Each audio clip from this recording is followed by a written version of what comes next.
If you've ever shared your life with a cat, you know exactly what I'm talking about here.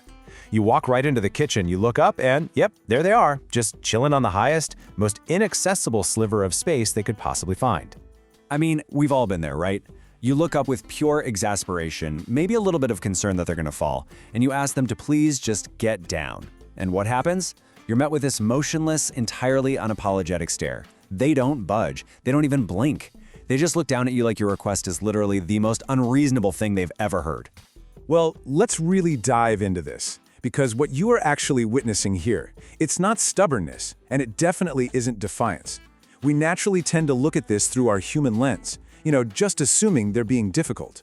But from the feline perspective, what's actually happening is that a perfectly engineered nervous system is executing a strict biological imperative. For them, the high ground isn't just some quirky preference, it's a fundamental structural need. To truly get this, we have to realize that the modern feline brain, well, it simply wasn't built for ceramic tile floors, climate-controlled apartments, or your fluffy living room rugs. The software running in your cat's mind right now is millions of years older than your bookshelf. Look at this number, over 95%. The behavioral systems running in your pet are fundamentally identical to the African wildcat Felis libica. They share a staggering amount of their genome. And that's not just a fun piece of trivia or some loose metaphor. That is a precise biological measurement. Your cat is quite literally running wildcat hardware in a modern domestic setting. Picture their ancestral environment for a second. We're talking open savannas, rocky outcroppings. Out there, getting high up wasn't about finding a cozy spot to take a nap. Elevation was vital information. For a small predator, who, keep in mind, is also prey to much larger animals, knowing exactly who was approaching meant the literal difference between life and death.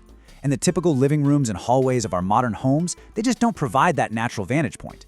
This core survival strategy is hardwired deep into their physical anatomy. They are physically built for the high ground, and the very first place we see this specific engineering is in their highly optimized visual cortex, which actually demands an elevated position to function at its absolute peak. Just compare their vision to ours. Human vision is limited to about a 180-degree field, but a cat? They boast a massive 200-degree field of view, packed with incredible sensitivity to any movement on the periphery. But here's the catch. Down on the ground level, that wide visual advantage is totally compromised by your furniture, your walls, and random obstacles. Down there, threats can sneak up unseen, completely neutralizing their evolutionary edge.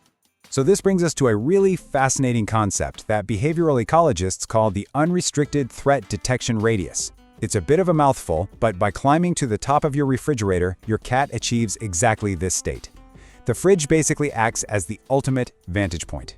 It gives them an unrestricted view to process movement and environmental changes, exactly like a rocky ridge on the Serengeti would. But hey, it's not just about watching out for danger.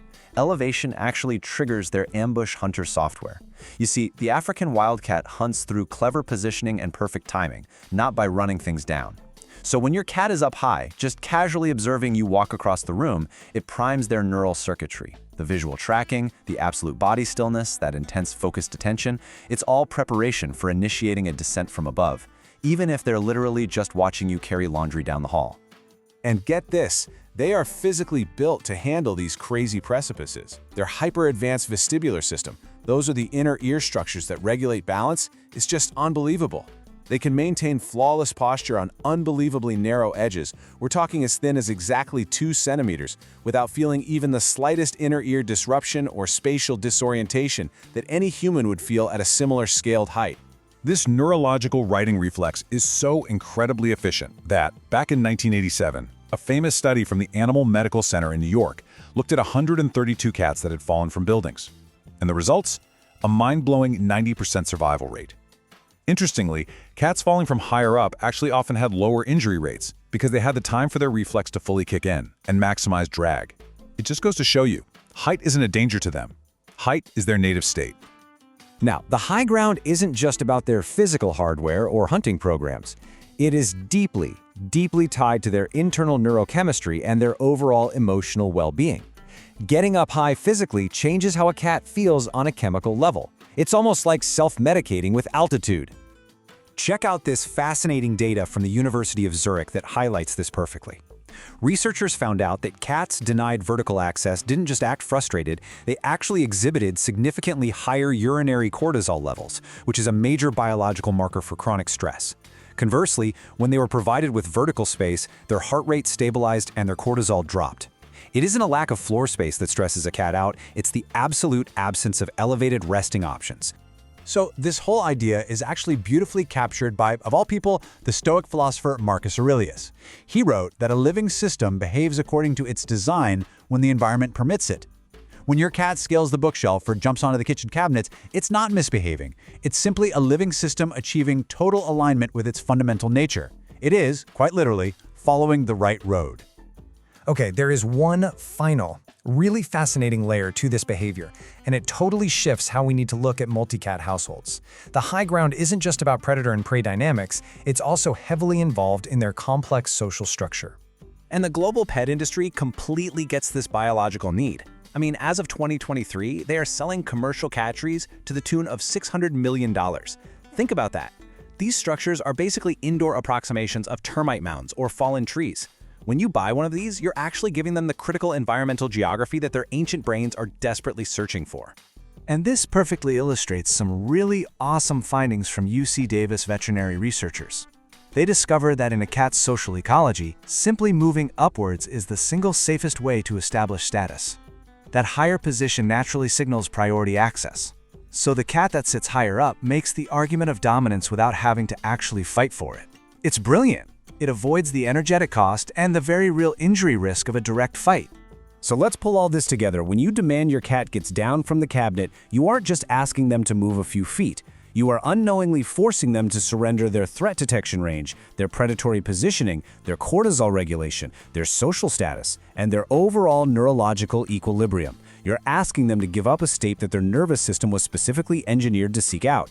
In the precise language of their nervous system, your everyday furniture, those are vital landscape features. For an animal whose brain still reads your living room as open country, the bookshelf is a critical vantage point. And the refrigerator? The refrigerator is an absolute fortress. By asking them to get down, you are essentially asking them to move to a place of complete sensory compromise on the floor, where everything is louder, closer, and far more threatening. So knowing exactly what survival systems and chemical peace of mind they are giving up just to sit on the floor with you, you really have to ask yourself, the next time you see your cat perched way up high on a cabinet, will you ever look at them the same way again? And more importantly, will you still ask them to get down? Thank you so much for joining me. I hope you never look at your living room the exact same way again.